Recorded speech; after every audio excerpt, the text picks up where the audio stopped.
Hey guys, welcome to Study with Fascination. आज हम start करेंगे class 10 science olympiads chapter 12 magnetic effects of electric current part first. तो start करते हैं question number first से। Two current conducting wires are hung on a plastic rod. A large current is passed through the two wires in the direction shown. Which of the following options is correct regarding this. तो हमारे पास दो wires हैं जिनको हमने हंग किया है एक plastic road पर। ये है हमारी प्लास्टिक रोड और ये है हमारी दो वायर्स। जो हमारी वायर फर्स्ट है इसके अंदर करंट हमारा इस डायरेक्शन में फ़्लो करता है और जो वायर सेकंड है इसके अंदर करंट हमारा इस डायरेक्शन में फ़्लो करता है। अगर हमारे पास दो वायर्स हैं और वो एक दूसरे के पैरेलल हैं और जो डायरेक्शन ऑफ करंट है वो है हमारा अपोजिट, तो इस वायर के अंदर जो हमारी मैग्नेटिक फील्ड की डायरेक्शन होगी वो होगी हमारी ये, और इस वायर के अंदर जो हमारी मैग्नेटिक फील्ड की डायरेक्शन है वो हमारी ये होगी।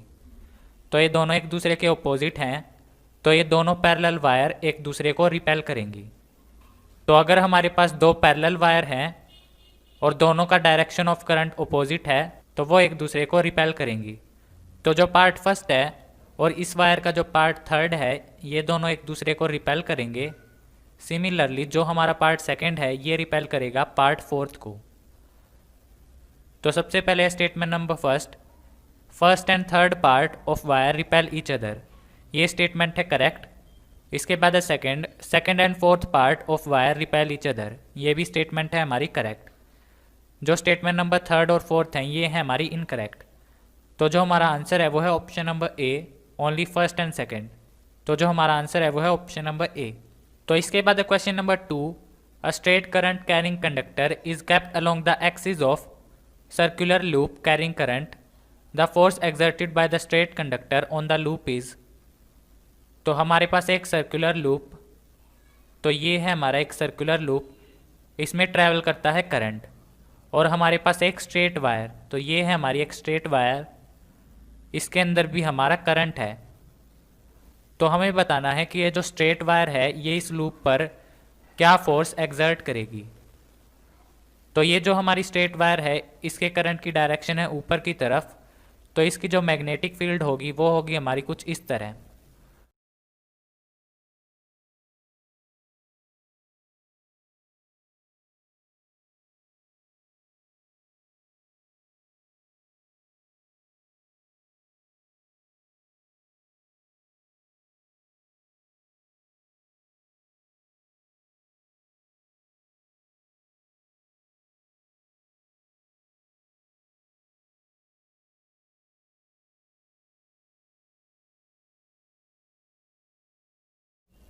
तो जो हमारा आंसर है वो है ऑप्शन नंबर डी, जो हमारी फोर्स है वो होगी 0। तो इसके बाद question number 3, X and Y are the wires carrying electric current which are perpendicular to the page. A B C are the 3 compasses as shown in the figure. Which of the following statement is correct regarding magnitude and direction of current?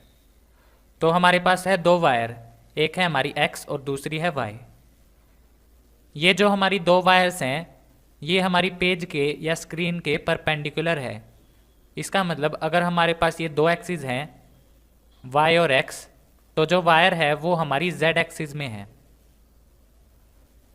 हमें बताना है इनमें से कौन सी statement हमारी correct है regarding the magnitude and direction of current.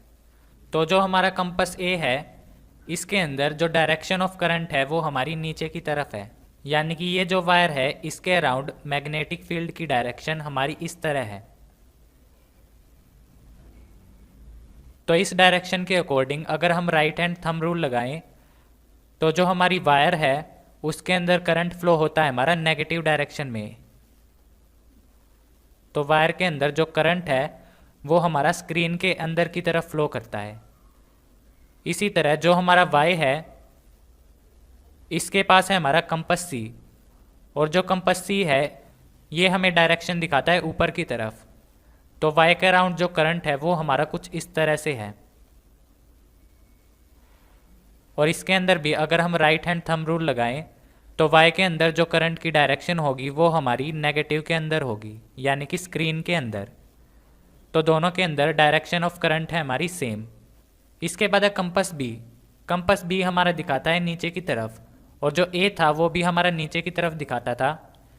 यानी कि जो कंपास बी है इस पर जो फोर्स लगती है वो एक्स के कारण लगती है। इसकी जो ये हमारी डायरेक्शन है ये हमारी वायर एक्स की फील्ड के कारण है।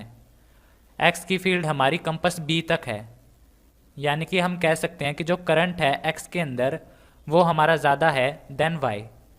तो हम कह सकते हैं एक्स के अंदर करंट ज़्यादा है, इसीलिए जो हमारा मैग्नेटिक फील्ड है वो हमारा बी तक पहुंचा। तो जो हमारा आंसर है वो है option number A. Direction of current है हमारी सेम, और जो मैग्नीट्यूड है करंट का वो ज़्यादा है एक्स के अंदर देन वाई। तो जो आंसर है वो है ऑप्शन नंबर ए। इसके बाद है question number 4। A small conducting rod of length L moves with the uniform velocity of V in a uniform magnetic field B as shown in the figure. हमें बतानी है correct statement. तो इस figure के अंदर हमारे पास है एक मैग्नेटिक फील्ड जिसका नाम है बी, और ये मैग्नेटिक फील्ड हमारी दिखाई गई है क्रॉस से। क्रॉस का ये मतलब है कि जो मैग्नेटिक फील्ड है वो स्क्रीन के अंदर है। तो जो मैग्नेटिक फील्ड की डायरेक्शन है वो है हमारी इस डायरेक्शन में, यानी कि नेगेटिव में। तो मैग्नेटिक फील्ड है हमारी स्क्रीन के अंदर, और जो हमारी रोड है इसका मूवमेंट है हमारा एक्स एक्सिस में। तो फ्लेमिंग राइट हैंड रूल लगाने पर जो हमारा करंट होगा वो हमारा एक्स से वाई की तरफ फ्लो करेगा। जेड एक्सिस में होगी हमारी इंडेक्स फिंगर, एक्स एक्सिस में होगा हमारा थंब, और जो हमारी मिडल फिंगर है वो होगी हमारी ऊपर की तरफ। तो फ्लेमिंग राइट हैंड रूल के अकॉर्डिंग जो करंट की डायरेक्शन है इस रोड के अंदर वो हमारी एक्स से वाई की तरफ होगी। अब ये जो है ये हमारी कन्वेंशनल डायरेक्शन है, यानी कि जो इलेक्ट्रॉन्स हैं वो हमारे वाई से एक्स की तरफ मूव करेंगे। तो जो करंट की डायरेक्शन है वो है एक्स से वाई की तरफ, और इलेक्ट्रॉन मूव करेंगे वाई से एक्स की तरफ। तो सारे इलेक्ट्रॉन्स अगर हमारे एक्स की तरफ आएंगे तो जो हमारा वाई है वो हो जाएगा हमारा पॉजिटिव, और जो हमारा एक्स है ये हो जाएगा हमारा नेगेटिव। तो जो हमारा आंसर करेक्ट है वो है ऑप्शन नंबर बी।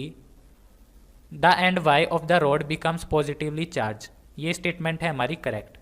नेक्स्ट है question number 5। Consider the following statements and select the correct option which correctly identifies true and false. तो हमें बताना है ट्रू एंड फॉल्स।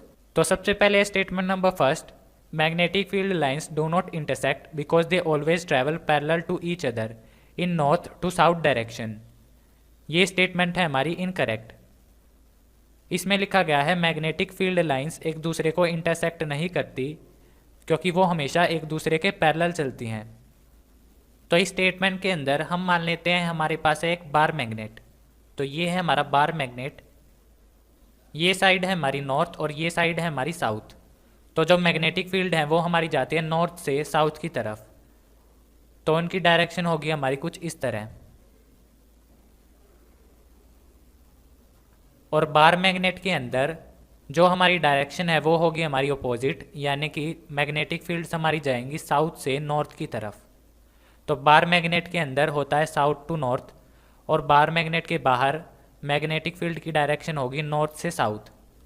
हम मान लेते हैं मैग्नेटिक फील्ड लाइंस हमारी क्रॉस करती हैं एक दूसरे को। तो ये है हमारी फर्स्ट मैग्नेटिक फील्ड, और जो सेकेंड है वो इसको क्रॉस करती है। तो ये जो पॉइंट है, अगर इस पॉइंट पर हम एक कंपास रखें तो वो जो कंपास है वो हमारी दो डायरेक्शन को दिखाएगा। एक डायरेक्शन है हमारी ये और दूसरी है हमारी ये, जो कि हमारा पॉसिबल नहीं है। तो जो फील्ड लाइंस है वो एक दूसरे को कभी भी क्रॉस नहीं करती। तो ये स्टेटमेंट है हमारी इनकरेक्ट। इसके अंदर लिखा गया है मैग्नेटिक फील्ड लाइंस हमारी एक दूसरे को इंटरसेक्ट नहीं करती क्योंकि वो हमारी पैरेलल ट्रैवल करती हैं। ये है हमारा इनकरेक्ट। इसके बाद second, when a current flows through a straight copper conductor it gets permanently magnetize. ये भी स्टेटमेंट है इनकरेक्ट। अगर एक कॉपर कंडक्टर में से करंट फ्लो करेगा तो वो हमारा टेम्परेरी मैग्नेट बनेगा, यानी कि इलेक्ट्रोमैग्नेट। वो हमारा परमानेंटली मैग्नेटाइज नहीं होगा। तो ये स्टेटमेंट है इनकरेक्ट। इसके बाद थर्ड, जो स्ट्रेंथ है मैग्नेटिक फील्ड की at the centre of circular coil is inversely proportional to the radius of the coil. ये स्टेटमेंट है हमारी करेक्ट। सबसे पहले हम बना लेते हैं दो कोयल्स। ये है हमारी फर्स्ट कोयल और ये है हमारी सेकंड कोयल। तो जो फर्स्ट कोयल है इसकी रेडियस है हमारी कम, सेकंड कोयल की रेडियस है हमारी ज़्यादा। और इस कोयल का ये जो हमारा सेंटर है, इस सेंटर पर मैग्नेटिक फील्ड हमारी ज़्यादा होगी क्योंकि इनके बीच में डिस्टेंस हमारा बहुत कम है। और ये जो कॉइल है इसका जो सेंटर है यहाँ पर मैग्नेटिक फील्ड कम होगी, क्योंकि जो हमारा स्पेस है वो हमारा बहुत ज़्यादा है। तो मैग्नेटिक फील्ड हमारी इस बड़ी वाली कॉइल में कम होगी और इस छोटी कॉइल में ज़्यादा होगी सेंटर पर। तो मैग्नेटिक फील्ड हमारी इन्वर्सली प्रोपोर्शनल होती है रेडियस ऑफ कॉइल के। तो जो हमारा आंसर है वो है हमारा option number C, false false true. First statement है फॉल्स, सेकंड है फॉल्स और थर्ड है हमारी ट्रू।